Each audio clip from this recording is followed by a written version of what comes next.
How you doing? My name's Terry. I'm an addict, and they asked me to come here, and I was like Jack. I was surprised. They asked me to share in the history of Narcotics Anonymous in New York City and how it started. And I'm like Jack. It was none of my business what God does with my life. And it was just I was in the right time at the right place. I got clean in that other fellowship. And I was always felt like a moral leper. And I always felt like, oh, you're one of those. And my aunt was in that other fellowship. And I went down to Florida for her 25th year anniversary. And I got clean in the penitentiary. And when I was in the penitentiary, I was writing to one of my old running partners, this girl, Maureen. And when she got out, she got clean in the joint, and I got clean in the joint. And when I went down for my aunt's 25th anniversary, I left my aunt and I went down to Fort Lauderdale, and I met Maureen, and she took me to an AA meeting, and then the next thing she says that night, she says, you want to go to an NA meeting? And I said, what the fuck is NA? I had no clue. And it was a Narcotics Anonymous meeting, and I walked through the door, and she introduced me to this guy, Paul E. And I had a year and a half clean, and he asked me to speak at my first Narcotics Anonymous meeting. And it was just and I was told never to say no. I said, okay. And it was like the miracle happened that night. There was a guy, Joe, there. He had 10 years clean at the time, and he never drank alcohol. He was a strict dope fiend. And I was amazed. And I kept going to meeting. There was like 3 of us in New York at the time, and he kept saying, you got to go back to New York, and you got to start this. And I'm thinking, do they really know who they're talking to? At the time, I couldn't walk and chew bubble gum. And I was lucky I was clean. And I left there, and I went back to New York. I had no intentions to start any NA meeting, nothing. And I was at the meeting of the other fellowship, and one of these old fogies started saying, he was sharing these goddamn drug addicts are taking over our meeting, they don't belong here, blah, blah, blah. And I raised my hand and I said, I don't know how. I said, I don't know where. But I'm going to start the first meeting of Narcotics Anonymous in the city. And at the time we had a meeting of the other fellowship. It was called Both Sides of the Coin. And it was like a special interest group for addicts who would talk about drugs without getting their heads cut off. And we lost our meeting place, and I went to the church across the street from my house and asked them, and before they said okay, and before I got back to the meeting, they already found the place. So when I got back from Florida and this started happening, and I went across the street, he was Father Valero now, and now he's like Bishop Valero or something. And I asked him, and he says, yeah, sure. And we started our first meeting. I think I had 2 pamphlets, and we had like 17 people from that other Both Sides of the Coin meeting, and it just started, and we didn't know it was a God thing, really, and even in the beginning, it was like we didn't have any literature, and people would come in with literature from the other fellowship and try and put it on it, and I'd walk over and I'd say, do me a favor, take it off the table, doesn't belong here. And they say, well, one thing is saying to the other, and, I'd say, okay, and I walk over and I grab their literature, and I rip it up, and I throw it in the garbage. And we were going on for about, I think, 2 months, and I was working I was the alcohol counselor in a methadone clinic. And, one of the other counselors said they started an NA meeting up in the Bronx. I said, no, where? He said, I don't know. I just heard it. So for like 2 or 3 weeks, I kept asking, where is it? So finally he told us where it was, and we had maybe 15, 20 people coming to the first meeting, and then we found out where that was, and we took a caravan up to the Bronx, and we busted in this meeting. This guy Henry M. was there. He started the meeting, and I said, "Hi, I'm Terry from the awareness group in Queens." And I said, "What's the name of your group?" He says, Narcotics Anonymous. I said, "No, man, you got to get a name for this, because we're going to have these all over the city." Because that was my vision then. Because I found a home.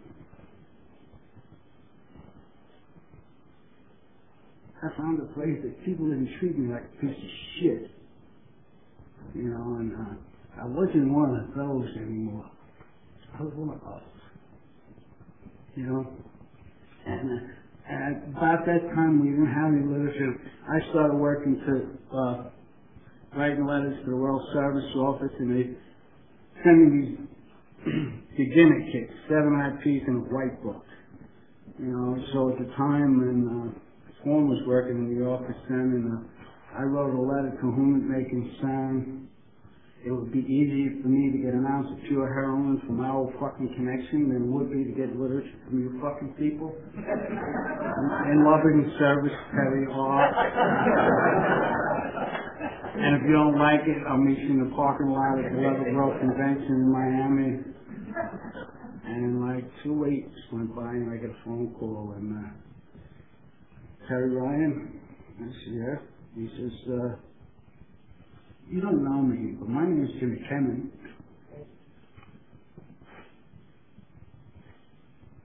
He says, "I'm the manager of the World Service Office, and since we got your letter, we know Narcotics Anonymous is going to grow and flourish in New York City, and we just sent you $500 worth of literature. Pay us when you can." And that's the way it was back then. And even before we paid that $500 off, they sent us another $500. You know, and it got us started. And well, there's a story before that also that with those few IPs we had, I took them to a printer and I printed up a whole bunch of literature. It was just as good, maybe even better than theirs. You know, I would go to any length that no addict dies seeking recovery. You know, and it was cool. You know, it was just, I was going through like both fellowships then, and I was an old timer in New York. I had a year and a half clean. You know, and I had to make a decision then whether I went to both fellowships or I went to one fellowship. And at that point, I made the decision just to go to one fellowship, because in my mind, I was thinking that if I go somewhere else, I'm telling you, NA doesn't work. You know? And to this day, I still go to one fellowship. And it's worked for me. And after the first meeting in New York was the awareness group at Blessed Sacrament Church in Jackson Heights, Queens, on 35th Avenue and 93rd Street. The second meeting was the Getting Straight group. It was also in the coincidence at Blessed Sacrament School and 1141 Taylor Avenue in the Bronx. And from there we started meetings, and I have copies of one of the first meeting listeners says 2 meetings have done their work. Now there are 8. We had 3 meetings in the Bronx, 2 in Queens, and 3 in Manhattan.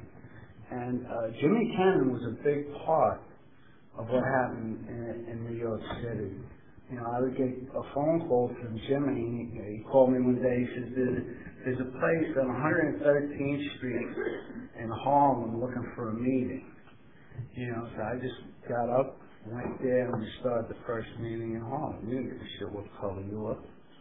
You know, I popped dope in Harlem. I shot dope home. I lived in Harlem. You know, it didn't matter.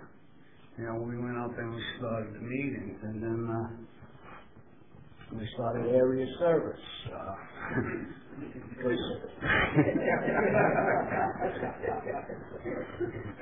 Me and Henry went to, I think it was the second East Coast Convention, which was a great institution while it lasted. And I remember, I said, Henry, we got to go to this thing. You know, he says, why? I said, well, I think it was in Jersey, Pennsylvania. I said, we got to go up there. I said, why? I said, well, we're going to meet some dope fiends that used to sit on milk cans, tie up with cow tail and shoot dope. And he just started laughing, and we went up there, and it was my first experience. I've never seen so many clean addicts in my life, and there's 308 people there, you know. And then I started to meet different people, and we started people calling. A woman named Nona B.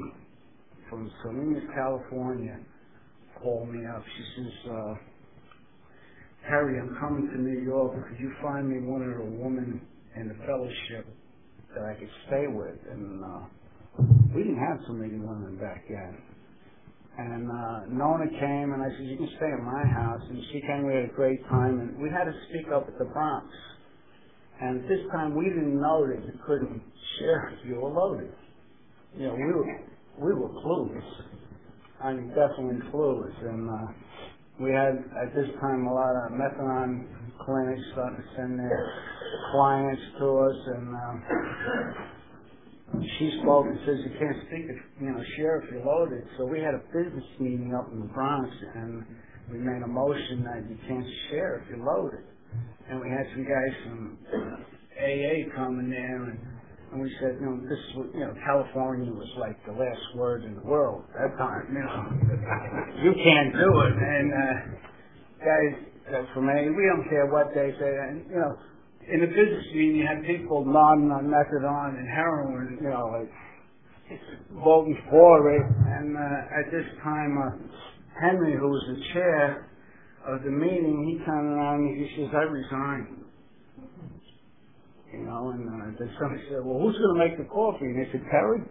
And so we only had 2 meetings in New York at this time. And I stood up, I said, as far as I'm concerned, this is not Narcotics Anonymous. And with that, me, Henry, Tony D, and this other guy walked up. We grabbed all the literature, took the sign, and we walked out. And that meeting folded 2 weeks later. And another meeting started at 800 Morris Park.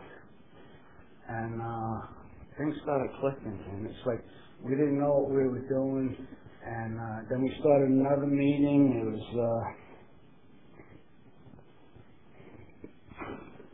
I forget the name, but we didn't have people with 90 days. We had Lino and Papo, 2 Puerto Ricans. They were cousins, Lino and Papo. Lino had 30 days, Papo had 60 days. You're the chair and you're the coffee maker. And what we would do, we would go and start meetings, and once they started going a little, we'd go and start another one. And then I got a call from a kid that just came back from Georgia. He was in treatment there. And at that time, my house was the hotline. The hotline. He called up. He says, "Is there Narcotics Anonymous in New York?" I says, "Yeah." And I told him where the 2 meetings were, and he started going. And I got from that priest, Bishop Valero, I got in contact with New York Catholic Substance Abuse Program, or whatever it was, and this priest, Terry Ashes, turned me on to another priest in Midtown Manhattan, and we started the Midtown Connection. And they had an AA meeting there, and the priest was really enthusiastic because they had 8 people coming at the AA meeting, and the first week we had our meeting at the Midtown Connection, it was 15 people, and the priest was really overwhelmed with it. He said, "This is great." It came back 2 months later, there was 50 people in the room. And we were just like Johnny Appleseed. People would ask us, could we want to start a meeting? We'd go start a meeting. And that's the way it was, man. It's just, we just got a coffee pot and start a meeting because we had a love, man. Too many addicts are dying in New York And like, nobody knew about us. You know, and then there's the thing where, like, people say, well, they didn't start NA in New York because of the Rockefeller law. That's bullshit. We didn't know, and we wouldn't care. You know, lock us up, fuck you. You know, that's the way we, you know, and we were real willful. You know, we would do anything and everything we can. I went around, I worked at a place, and I had nothing to do. I'd sit there and type up the hotline number on these stickums. And I go slapping them on every telephone booth I saw. You know, and I had the telephone company calling up the hotline telling us we couldn't do that anymore. You know? And it's just things we did. And we went down to the Lower East Side and we'd hand out literature. And I'd be driving in Manhattan, you know, those guys that wash the windows. They wash my windows and I'd hand them a meeting schedule. You know, and they'd be cursing me out. And we went anywhere and everywhere. We tried to get meetings. And at that time, I mean, trying to get drug addicts into detox was almost impossible. You know, about this time we had an office and a hotline, and people would be coming down there, and we'd have addicts that are sick, and we're trying to, there's only a few places. One was on 59th Street, and we'd have to stick them out in the alleyway and give them like a half a pint of booze, come drink this. And they would drink it, and we'd take them to this detox, and like half the times they refused them. They said, no, that guy's a drug addict, we can see it, you know, and then that's the way it was. And a lot of people kicked on our couches, you know, a lot of people, and it was great. And the way we started the area service, I came back from East Coast Convention, people telling me about area service, and you have to start this, and, you know, I wanted to do everything I could. Henry, you got to start this area service. He said, how do we do it? I said, well, I'll be the chairman, and you be the co-chairman. We're going to meet next Saturday at my house. And that's how we started it. You know, we had a little answering machine, and we started the Clean and Serene group in Queens. There was the first step meeting in New York City. It was St. Nick's and Parsons Boulevard and Union Turnpike in Queens. You know, and we were just having people, and it was just like we were having such an influx of people. And a lot of people from that other fellowship were starting to send people to us. And it was wonderful. And we were starting to have little dances, you know, and fundraisers. And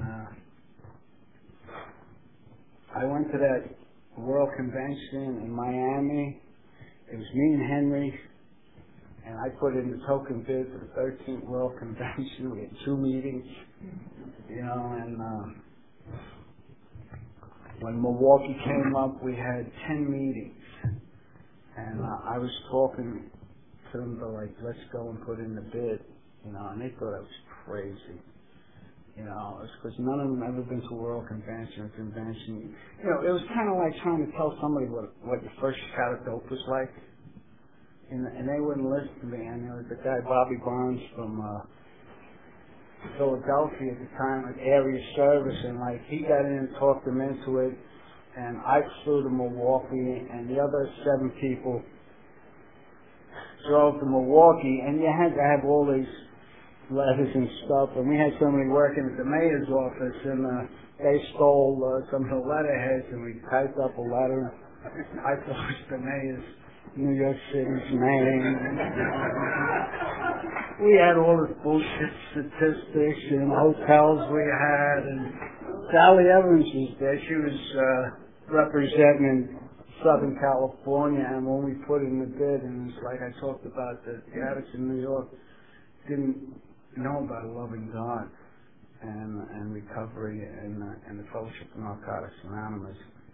And everybody that had a bid in, most of them withdrew, except Southern California. But we still won, hands down.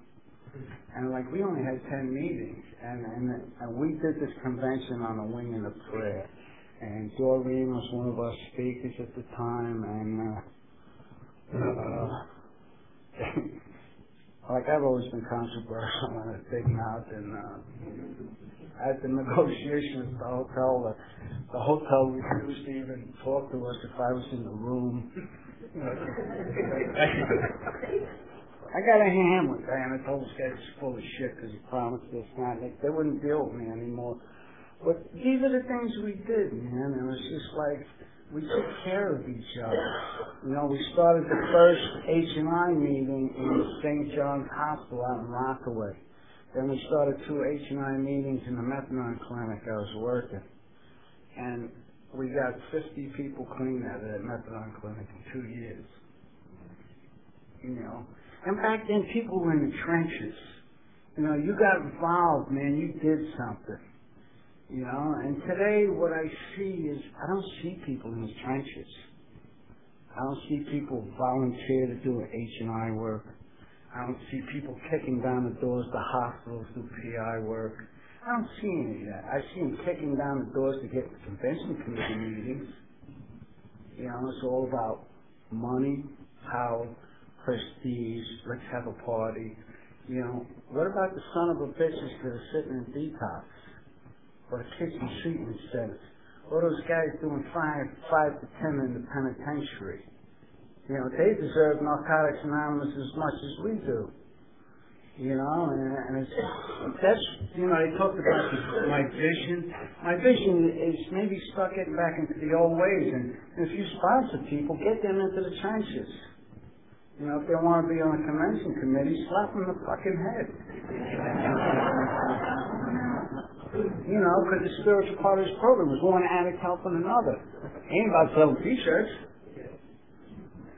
You know? I think conventions are wonderful and they have their place, but I think, you know, we should have priorities. In every area and region have a priority list. What's on the top of your priority? Convention or H&I? Carrying a message of bullshit. You know, and I'm still controversial. I can't. It's like, fuck you, can't take a joke. You know, and after that convention, the World Convention in New York City, we went from having 10 meetings. 2 months later, we had 50 meetings. You know, we started to stretch up into upstate New York, Poughkeepsie. And then all of a sudden we were up in Albany, the ABC area, and it's like we were stretching out, and it was great. You know, and I've done a lot of crazy things. You know, I remember one time they threw me up to New York region, you know, and I was the RSL alternate, and I was homesick, and you know, it was like the old ways. You know, calming manipulation and service. It was more like regional circus instead of regional service, and they threw me off. I remember they threw me off. I was homesick. First time I ever missed it. You know, I couldn't defend myself, and my girlfriend kind of lived with me. She was the H&I chair, and my friends that came home, they wouldn't even tell me. You know, because one of my friends, Tony, was part of it. You know, I was nuts at that time. You know, and then when they told me, I was really outraged. I was going to burn Tony's car and the chairman. I was going to put a few bullets over his head. And, you know, it was just, I didn't do it. It was going through my head. And I called her Jimmy. And I said, Jimmy, they just threw me up the region. He started laughing at me. I'm devastated. I said, what the fuck are you laughing at? He says, I don't feel so all alone now. Because they threw him out of the office. You know, and he was my mentor. He was my hero. You know, I remember calling Jimmy and talking to him, and he'd say, Terry, do this. I remember calling up, and I was ranting and raving about something that was going on, a violation of his traditions or something. And one of the best things Jimmy said, Terry, just sit back and watch the cartoons. You know, and it's like for 24 years at times I just sit back and watch the cartoons. Some of the cartoons in Narcotics Anonymous are better than Looney Tunes. You know, it's just, You gotta let things go, man. And I'm glad that era when Jimmy got thrown out of office is over. You know, and I was at the conference last year, and it was like, it was a little bit into half in the new and half in the old. And I really think that Narcotics Anonymous is going to change and grow. You know, that no addict may die seeking anywhere on this fucking planet. You know, it's not just the United States, it's other countries. You know, and in our convention last year, we put a box up. We have a raffle, and we put a box up and we put India on it. And whoever didn't like their T-shirt when they won a raffle, they could put it in that box. We filled that box and we sent it to India. You know, that's the things we should do instead of having big conventions, having circuit speakers. I think they should ban all circuit speakers. You know, I think it's more that like you should search and get people that have time, that have recovery. You know, the people that are humble, that, you know, you got to break their balls to get them to speak.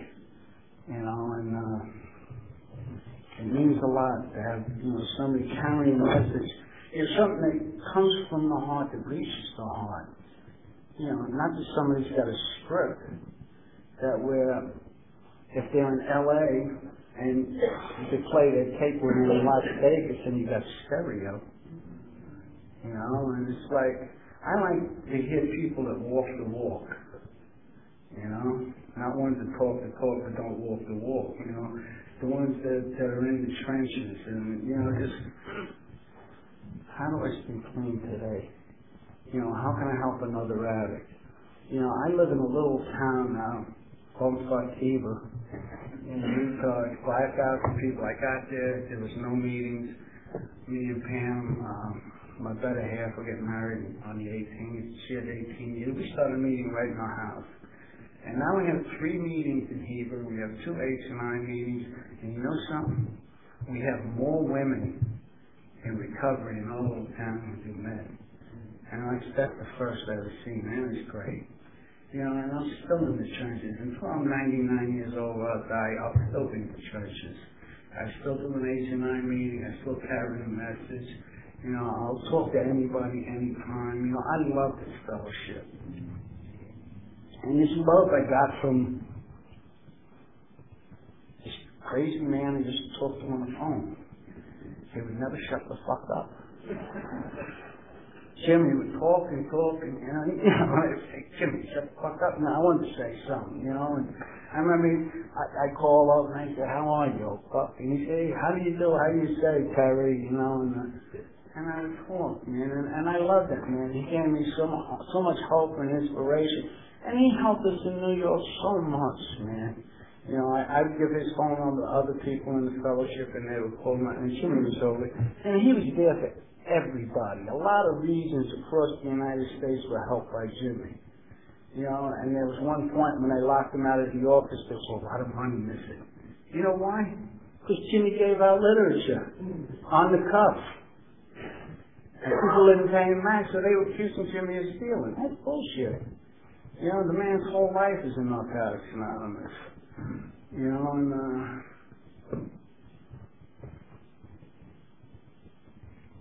it's so much, man. It's like, also in New York, they threatened to lock me up once. I was the H&I chair, and we ordered so much literature and gave them a check, and we came in there and counted, and we were shortchanged.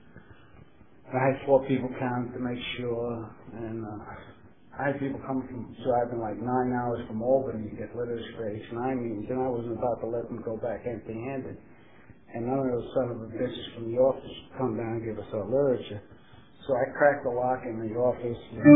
There's an old safe in there. I cracked that too.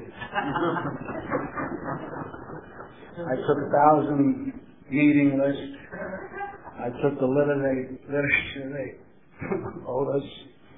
I wrote a check and a note, closed up the safe, closed up the office, and the next regional meeting they threatened to have me locked up and arrested. And I said, fuck it, lock me up, arrested, I don't care. You know, because I know what it's like to sit in the penitentiary and wait for a meeting. You know, and I know it's like to have something to read when you go back to your cell. You know, I know it's like to have something positive to like to hold on to, some kind of fucking hope. Because for many years I was hopeless. When I was 16, my mother took out a life insurance policy on me. She just wanted to have some money to bury me. You know, and that's why my vision is that we get back in the trenches and we get back into helping people and get out of the glory business. You know, these history conferences are wonderful. And you find out about people who did start and who were in the trenches. You know, we have another guy in Connecticut, Danny Sullivan. You know, he was a wonderful guy. Me and him butted heads because we were two lunatics. You know, and Danny died of a heart attack after doing the 12-step call. He came back, he knocked on his landlady's door, and he just dropped dead from a heart attack. And his life was Narcotics Anonymous. And none of us were saints back then, and some of us are still not saints, you know? And a lot of people, you know, yeah, I can be controversial and stuff, but one thing, I'll do anything for Narcotics Anonymous. You know, this is a love of, you know, all the stuff I do for Narcotics Anonymous, I couldn't do any of this. I wouldn't have the life I have if you didn't give it to me. If Jimmy wasn't there. You know, and people didn't carry a message into a penitentiary. And people didn't hug me and told me it was all right. Because I remember when I was 9 years clean and I was going to pick up my coin. I just lost my license. They revoked my registration. I was riding a 10-speed bike. My girlfriend was pregnant. She got an abortion. She cut me loose. You know, like Murphy's Law, everything that could happen would happen. I'm driving to the meeting on a bike. I get hit by a car, fractured my skull. I got a broken collarbone. And my brother took me home to his house, and I stayed there. And I remember going to a meeting one night, and I was just crying. And like, I was a tough guy, you know, and just like, a lot of the people I got clean with and I ran with, they didn't know how to act. You know who saved my ass? The newcomers. This guy, one guy, Philly, said, Terry, stick your 9 years up your ass, get in my fucking car, we're going to another meeting. Philly had 90 days at that time. And Philly, for the next 2 weeks, took me around like I was his sponsee. He would pick me up and take me, because I was a blubbering idiot, you know? But I didn't get loaded. And like, I've been in a lot of things where a lot of friends die, but, you know, we stay here, and we fight, and we don't give up. And if you're shoplifting in Narcotics Anonymous, shame on you. Shoplifting is coming, taking, and not giving back. And if you're cheap, you know, when a basket comes around and you stick that $1 in there like it's something, you can't even buy a goddamn gallon of gas for $1 or a cup of coffee. You know what I love is like you see people come in with a new Lexus or a Mercedes and they have IONA bumper sticker, they come in with a triple butterscotch latte that cost them $8. Talking long shit and pontificating on recovery, and the basket comes by and they go, ooh, here's $1. Shame on you, man. What's your recovery worth? Now, how much do you love your life? How much do you love your brothers and sisters in recovery? You know, and another vision of mine is, you know, the prejudice in Narcotics Anonymous. I'm fucking tired of it, man. I started the first meeting in Harlem, right? I went to a meeting in New York once, and me and maybe 2, 3 other white people there, and then they circled up, man. These 2 guys from both sides of me. I put my arms around them and they were like this. Pissed me the fuck off, man. You know, narcotics and drugs don't discriminate. We shouldn't. You know, and I think it's something that should be addressed in areas, regions, home groups. You know, smack some people in the head when they start fucking around and think they're too good. You know, if a black person comes into an all-white meeting, he's shunned as a bitch, or a Mexican, or vice versa. A white guy goes into a black meeting, what are you going to do? You know, that no addict dies seeking recovery. That's what it's all about. And I think it's wonderful we have all this literature. And I think it's wonderful that what the World Service Office does. And I think the money they get paid, they deserve it. So dig deep, give some money. If you're making money, kick it out. If you're not, you don't have to. Somebody else will. And I don't have much to say. New York grew. It just grew so fast. I remember when we had 25 people in the fellowship, and then it came to a time I didn't hardly know anybody.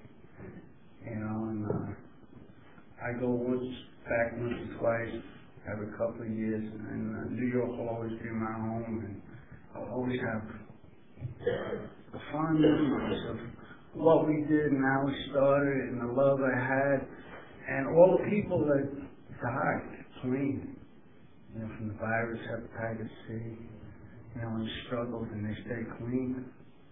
This is a wonderful fellowship. And what happened in the past, in the history, there were a lot of black marks. We had a lot of fanatics. We were all fanatics in our own way. Let's stop that. Let's come together in love, support each other, and make sure everybody has a chance to stay clean. And that newcomer that walks in the room, man, grab his ass, give him some coffee, take him out for coffee. Big shot in Narcotics Anonymous is? Somebody will travel 4,000 miles to speak at a convention, but we'll walk across the street to take a newcomer to coffee. Thank you.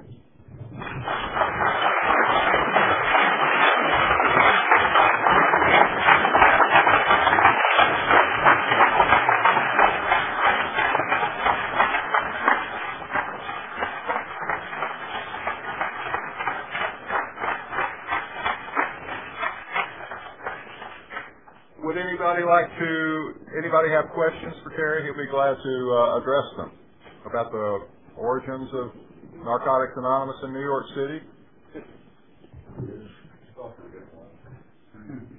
Yeah, I thought I was getting off easy. Yeah.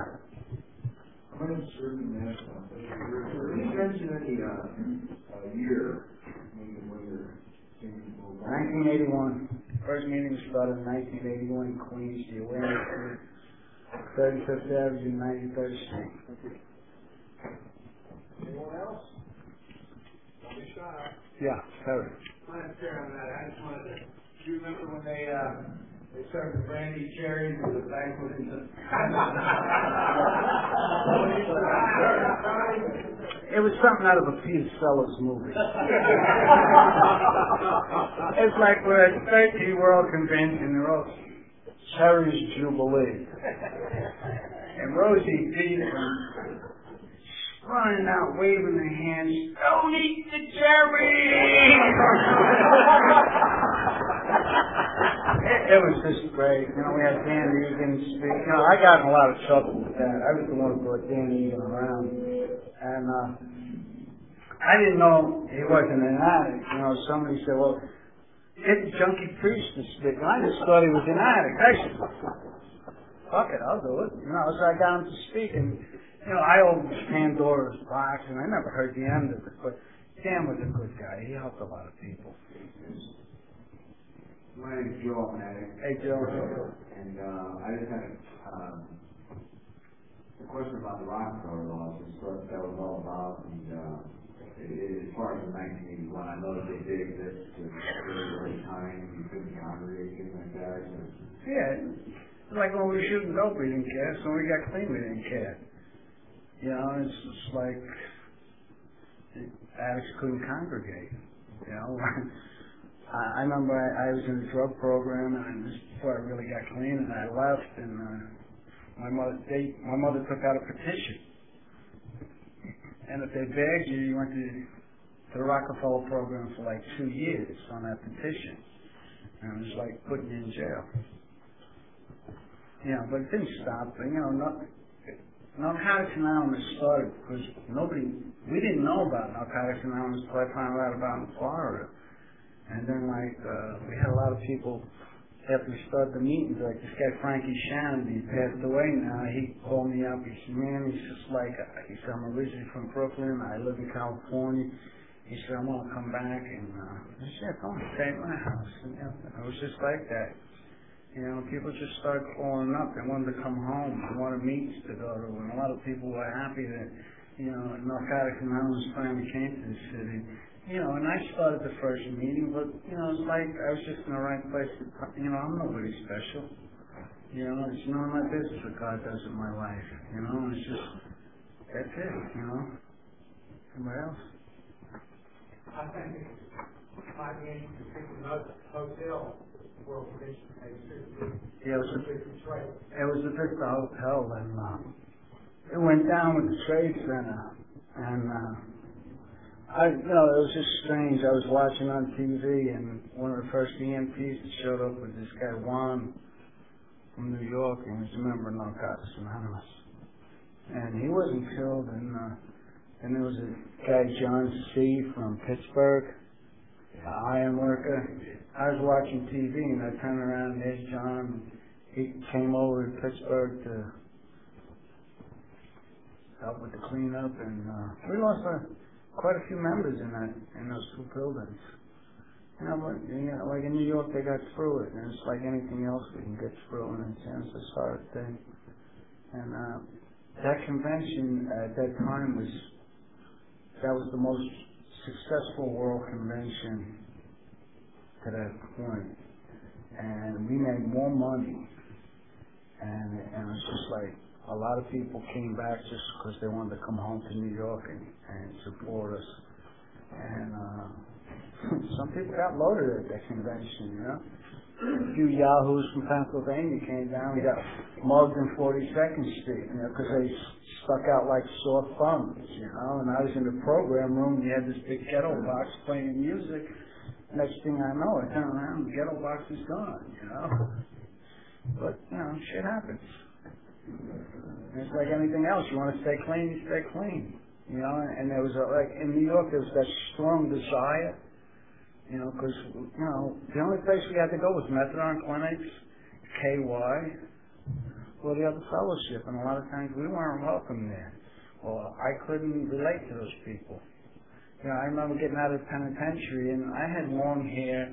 I used to wear overalls with no shirts, Italian wingtips with no socks, long feathered earring, and sunglasses. I looked like the Connection. And they would tell the newcomers to stay away from it.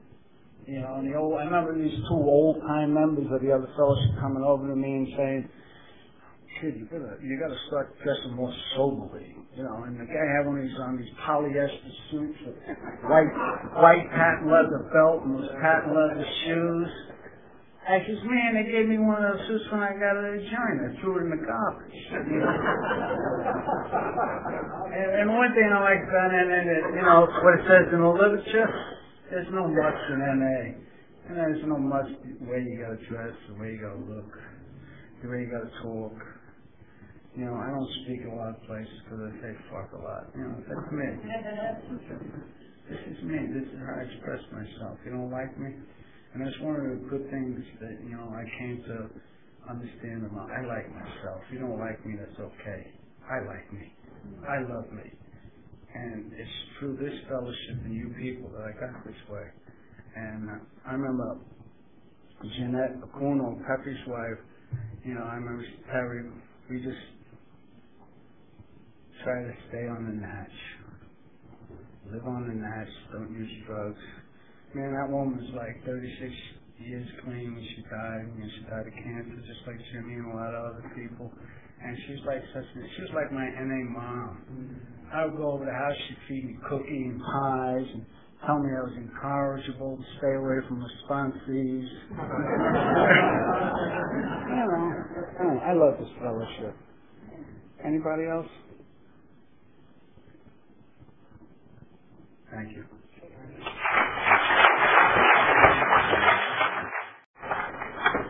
How you doing? My name's Terry. I'm an addict, and they asked me to come here, and I was like Jack. I was surprised. They asked me to share in the history of Narcotics Anonymous in New York City and how it started. And I'm like Jack. It was none of my business what God does with my life. It was just I was in the right time at the right place. I got clean in that other fellowship, and I was always felt like a moral leper, and I always felt like, oh, you're one of those, and my aunt was in that other fellowship, and I went down to Florida for her 25th year anniversary, and I got clean in the penitentiary, and when I was in the penitentiary, I was writing to one of my old running partners, this girl, Maureen, and when she got out, she got clean in the joint, and I got clean in the joint. And when I went down for my aunt's 25th anniversary, I left my aunt and I went down to Fort Lauderdale, and I met Maureen, and she took me to an AA meeting, and then the next thing she says, that night, she says, you want to go to an NA meeting? And I said, what the fuck is NA? I had no clue. And it was a Narcotics Anonymous meeting, and I walked through the door, and she introduced me to this guy, Paul E. And I had a year and a half clean, and he asked me to speak at my first Narcotics Anonymous meeting.